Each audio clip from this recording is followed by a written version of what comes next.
നമസ്തേ പ്രിയമുള്ള പ്രേക്ഷകരെ, നാം ഇവിടെ ചർച്ച ചെയ്യുന്നത് ഗൗരവമുള്ള വിഷയം തന്നെയാണ്.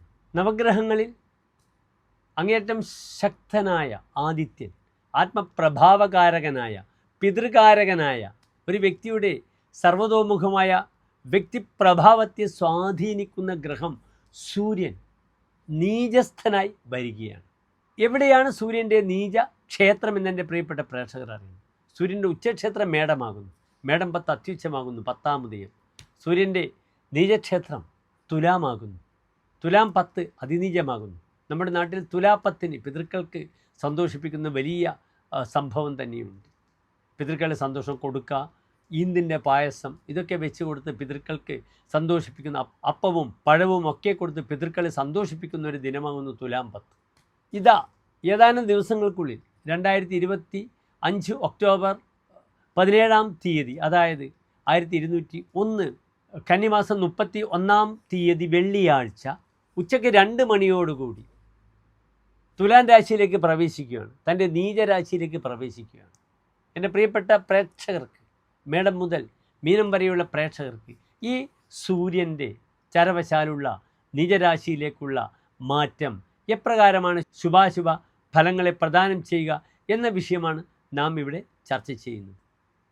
ഞാൻ ആദ്യം പറഞ്ഞു, സൂര്യൻ ആത്മപ്രഭാവമാണ്, വ്യക്തിത്വമാണ്, ഒരാളുടെ പേഴ്സണാലിറ്റിയുടെ പൂർണ്ണതയാണ്, തൻ്റെ പിതാവാണ്. താതശ്ചാത്മപ്രഭാവോ ദ്യുമണിഹി, അച്ഛനും തൻ്റെ ആത്മപ്രഭാവവുമാകുന്നു സൂര്യൻ. ചന്ദ്രൻ അമ്മയും മനസ്സുമാണ്. ആത്മപ്രഭാവകാരകനായ സൂര്യൻ ബലവാനാണെങ്കിൽ ഒരാൾക്ക് തൻ്റെ പ്രഭാവത്തെ ഇംപ്ലിമെൻ്റ് ചെയ്യുവാനുള്ള കരുത്തുണ്ടാകും. ആ കരുത്ത് നഷ്ടപ്പെടുന്ന ഒരു മാസമാണ് നമ്മുടെ മുന്നിലുള്ളത്. വളരെ സൂക്ഷ്മമായി നമുക്ക് ചിന്തിക്കണം. ഓരോ രാശിക്കാർക്കും എപ്രകാരമാണ് സൂര്യൻ്റെ തുലാരാശിയിലേക്കുള്ള മാറ്റം അനുകൂലം അല്ലെങ്കിൽ പ്രതികൂലമായി വരുന്നത് എന്ന വിഷയം. എല്ലാ പ്രിയപ്പെട്ട പ്രേക്ഷകർക്കും ഡോക്ടർ മാരാർജി എന്ന നമ്മുടെ യൂട്യൂബ് ചാനലിലേക്ക് സ്വാഗതം.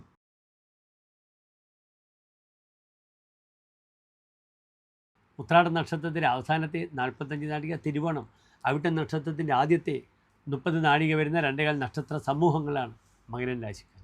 ഇവിടെ മകരൻ രാശിക്കാർക്ക് സൂര്യൻ നിൽക്കുന്നത് 10-ാം ഭാവത്തിലാണ്. 10-ാം ഭാവം സൂര്യന് വളരെ നല്ലൊരു ഭാവമാണ്.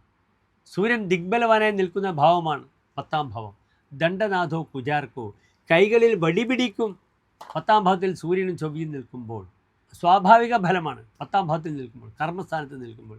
ഇവിടെ സൂര്യൻ നിൽക്കുന്നത് മകരൻ രാശിക്കാർക്ക് അവരുടെ 8-ാം ഭാവത്തിൻ്റെ ആധിപത്യമാണ്. 8-ാം ഭാവം ജ്യോതിഷത്തിൻ്റെ ഏറ്റവും ദോഷപ്പെട്ട ഭാവമാണ്. തത്ര അതികഷ്ട അഷ്ടമ, ജ്യോതിഷത്തിൽ അങ്ങേയറ്റം ദോഷമുള്ള ഭാവമാണ് 8th ഹൗസ്, അഷ്ടമഭാവം, രന്ധ്രഭാവം. ആ ഗ്രഹം നീചസ്ഥനായി എവിടെ നിൽക്കുന്നു? 10-ാം ഭാവത്തിൽ, അവരുടെ കർമ്മസ്ഥാനത്ത് നിൽക്കുന്നു. കർമ്മസ്ഥലത്തെ ഈ സൂര്യൻ ദുർബലമാക്കും. ഞാൻ പറഞ്ഞു, കൈകളിൽ വടിപിടിക്കുന്നതാണ് 10-ാം ഭാവത്തിലെ സൂര്യൻ. പക്ഷേ ഇവിടെ നീചസ്ഥനായി നിൽക്കുന്ന സൂര്യനാണ്. ജോലി നഷ്ടപ്പെടും. ജോലിയിൽ സർക്കസ് കളിക്കരുത്, വലിയ ബുദ്ധിമുട്ടുകൾ വരും. പാവേ കർമ്മഗതേ കർമ്മവിഹിതി ദുഷ്കീർത്തി ആജ്ഞാക്ഷതി. 10-ാം ഭാവത്തിൽ പാപഗ്രഹങ്ങൾ നിൽക്കുമ്പോൾ കർമ്മതടസ്സം വരും, ദുഷ്കീർത്തി ഉണ്ടാകും കർമ്മമേഖലയിൽ. ആജ്ഞാക്ഷതി, തൻ്റെ എല്ലാം അനുസരിക്കുന്ന ഭൃത്യന്മാർ, സബോർഡിനേറ്റ്സ് തന്നെ അനുസരിക്കില്ല. ദാസാലംബനയോഹോ വിനാശനമവി, തന്നെ ആശ്രയിക്കുന്നവർക്ക്, തൻ്റെ ഭൃത്യജനങ്ങൾക്ക് നാശങ്ങളുണ്ടാവും. ജാനുരു പ്രോഷണം, തുലാം രാശി ഹീനാംഗ, അംഗത്തിന് ഹീനത്വമുള്ള രാശിയാണ്. അതിനാൽ തുടകൾക്ക് രോഗം വരിക, പാദങ്ങൾക്ക് രോഗം വരിക, കാൽമുട്ടുകൾക്ക് ബുദ്ധിമുട്ടുകൾ വരിക, നടക്കാൻ വയ്യായിക വരിക. മകരൻ രാശിക്കാർക്ക് പറഞ്ഞിരിക്കുന്ന ഫലം എന്താണ്? അധകൃശഃ, ബോഡിയുടെ ശരീരത്തെക്കാളും പാദങ്ങൾക്ക് ബലക്കുറവാണ് മകരൻ രാശിക്കാർക്ക്. 10-ൽ സൂര്യൻ വരുമ്പോൾ അസ്ഥിസംബന്ധമായ ബുദ്ധിമുട്ടുകൾ വരും. കാല് നിലത്ത് വെക്കാൻ വളരെയധികം ബുദ്ധിമുട്ടും മകരൻ രാശിക്കാർ. അതിനാൽ ആരോഗ്യശം വളരെയധികം ശ്രദ്ധിക്കുക. ചമത്കാരി ചിന്താമണിയിൽ ഇപ്രകാരം പറഞ്ഞിരിക്കുന്നു: 10-ലെ സൂര്യൻ പ്രയാതോംശവാൻ യസ്യ മേഷൂരണയസ്യ ശ്രമസിദ്ധിതോ രാജതുല്യോ നരസ്യ, രാജതുല്യനായി തന്നെ കാര്യങ്ങൾക്കൊക്കെ തന്നെ സിദ്ധി വരുത്തുമെന്നാണ് പറഞ്ഞിരിക്കുന്നത്. ഞാൻ സൂചിപ്പിച്ചു, ഗ്രഹം നീചസ്ഥനാണ്. അതിനാൽ വലിയ ഫലം പ്രതീക്ഷിക്കേണ്ട ഈ ഒരു മാസക്കാലം. ജനന്യസ്ഥത യാതനാമാതനു, അമ്മയ്ക്ക് രോഗമുണ്ടാകും. ഇവിടെ 4-ാം ഭാവത്തിലേക്കാണ് സൂര്യൻ നോക്കുന്നത്. അമ്മയ്ക്ക് രോഗത്തെ അരിഷ്ടതകൾ വന്നിരിക്കും. സൂര്യൻ പിതൃകാരകനാണ്. അച്ഛനും പ്രയാസങ്ങളുണ്ടാകും. ക്ലമസ് സംഭവേ വല്ലഭൈ വിപ്രയോഗ, താൻ കഠിനാധ്വാനം ചെയ്ത് തനിക്ക് ക്ഷീണം വരും. അങ്ങേറ്റം ബുദ്ധിമുട്ടുകൾ ശാരീരികമായിട്ട് വരും.